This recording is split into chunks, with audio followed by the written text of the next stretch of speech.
Good evening. I'm Karil Faikwa from Group 2 of Bsma II-13, and I'm the one who will take a video output Probset cluster number 1, but to be specific, in Probset 2, number 7, which is 11.28. And now let me change the angle of the camera to the paper. The question or instruction is, write the IUPAC names for these alkanes and cycloalkanes. You will see that there's already an answer to these questions, but I will try to discuss it as clearly as possible anyway. So, in letter A, this is an alkane. Based on what I've learned, I will count from here. 1, 2, 3, 4, 5. So, just like in a shape pentagon that has 5 sides, this will have a prefix pent. So, it will be pentane. Since I count from here, 1, 2, now this substituent is on the second carbon. And this substituent only has 1 carbon. Now, we will now call this as methyl. Here, you can see this.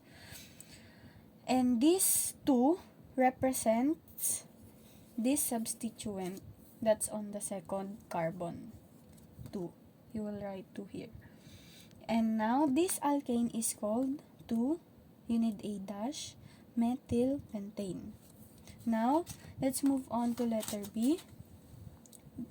This is another alkane. We will count again from here. 1, 2, 3, 4, 5, 6. So, this will have a prefix of hex. You will see here. So, it will be called hexane. Then, since I count from here, 1, 2. Now, this second carbon has the first substituent. Here, this is the substituent. Then, we will count again 1, 2, 3, 4, 5. And now, in the 5th carbon, it has the second substituent. Okay? Now, we will count the substituent here below, which is 1, 2. So, we will now call this as a dimethyl here, since it has 2 substituents. Now, this 2 and 5 represents the second because our substituent is on the second and on the 5th carbon. So, this alkane is called 2,5-dimethylhexane. Now, we will move on to letter C. In letter C, another alkane. No. Now, I will count here. 1, 2, 3. Now, take a look at the 4th carbon. This one. Here, it is inside the parentheses, and there's a number 4 here, so it will count as a 4 carbon. This will be 4 carbon. So, we will count again, okay? 1, 2, 3, 4, 5, 6, 7. Then, we will add this plus this one. So, it will be 8. So, the prefix will be oct. Then, it will be called the octane. Okay? Then, since I counted here, 1, 2, 3, you will see on this 3rd carbon, the substituent is on the 3rd carbon. So, it will be 3. Then, this substituent is called ethyl. This substituent is called ethyl. So, this alkane is called 3-ethyl octane. Now, in letter D, we are now in the cycloalkanes. We will start counting here. 1, then this 2, 3, 4, 5, 6. So, like in the letter B, this will be hexane. This will be hexane. Before the hexane, we will put the cyclo here because we're now pertaining to cycloalkanes. Then here, in our starting point, the first carbon, so it will be 1. You will see the 1 here. Then this substituent is called isopropyl. This 1, 2, 3. Then here, this is the second carbon. We have one substituent, then it will be methyl. Okay, so since it is on the second carbon, we will write the number 2 here.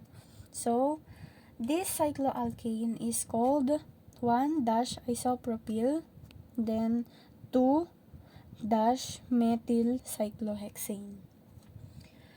In letter E, another cycloalkane, we will start counting here. 1, 2, 3, 4, 5. So it will be a pentane plus the cyclo before this. So it will be cyclopentane. Then since we put this in the first carbon, the substituent, we have here the number 1. And as I tried to learn this from another sources, I saw that this substituent are under the methyl propyl group. So we will write it here on inside the parentheses. So this cycloalkane is called 1-methylpropyl cyclopentane. And now for our last letter F, our last cycloalkane, we will start counting here, as you can see here. 1, 2, 3, 4, 5, 6. So it will be a cyclohexane since it has 6. Then in our first carbon, we start counting here, right? Then in our first carbon, we have our 1, 2. 2 substituent, meaning it is ethyl. Here, the ethyl. And since it's in the first carbon, we will write 1 here. Then here's our second carbon, 1, 2. So we will write 2 here. This is 1 substituent. Then it is called methyl. But if you will see this, it has another substituent, 2, 3, 4. You will write the 4 here and another methyl. But since it has 2 single substituent, then it will call dimethyl. So why is this written like this, even though this is the first carbon? Because it says that if there are 3 or more substituent, list them in alphabetical order. So dimethyl will go first, then ethyl.